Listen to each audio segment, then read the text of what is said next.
a Tiffany's catalog. I found them to be predictably classy. When you're newly married, you see a pair of candlestick holders and imagine a lifetime of roast dinners that will go along with them. Dinners much like the one we're having tonight. My life is almost perfect. I glance out the bay window as I fold the napkins. The view of the park spread out beneath me. It's gray outside, typical of Seattle.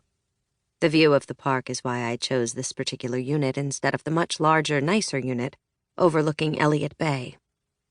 While most people would have chosen the view of the water, I prefer a view of people's lives. A silver-haired couple sits on a bench, staring out at the pathway where cyclists and joggers pass every few minutes. They're not touching, though their heads move in unison whenever someone goes by. I wonder if that will be Seth and me one day. And then my cheeks warm as I think of the others. Imagining what the future holds proves difficult when factoring in 2 other women who share your husband. I set out the bottle of Pinot Grigio that I chose from the market earlier today. The label is boring, not something that catches the eye, but the austere-looking man who sold it to me had described its taste in great detail, rubbing his fingers together as he spoke. I can't recall what he'd said, even though it was only a few hours ago. I'd been distracted, focused on the task of collecting ingredients. Cooking, my mother taught me, is the only good way to be a wife. Standing back, I examine my work. Overall, it's an impressive table, but I am queen of presentation after all. Everything is just right, the way he likes it, and thus the way I like it.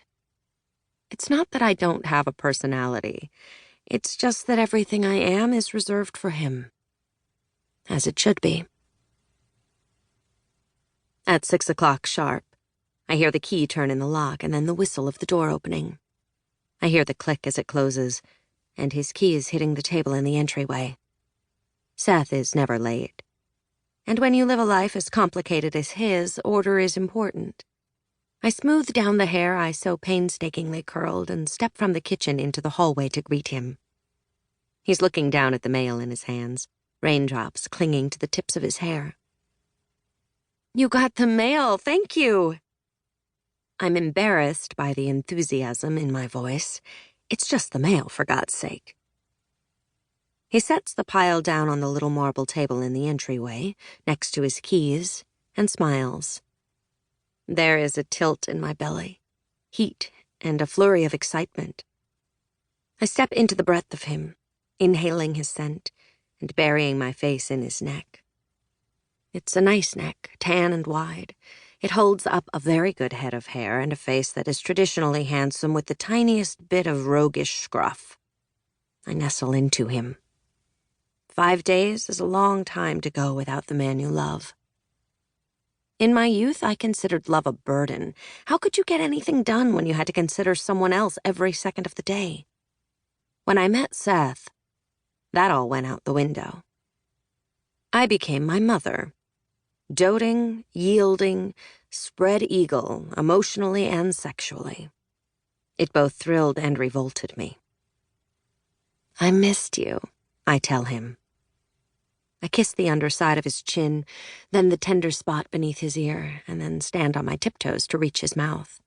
I am thirsty for his attention, and my kiss is aggressive and deep. He moans from the back of his throat, and his briefcase drops to the floor with a thud. He wraps his arms around me.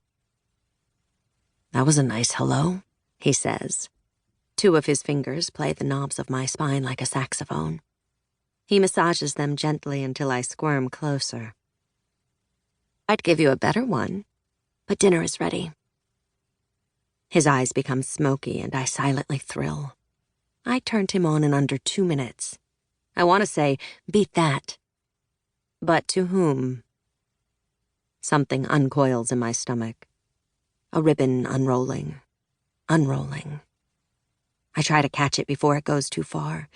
Why do I always have to think of them? The key to making this work is not thinking of them. "What did you make?"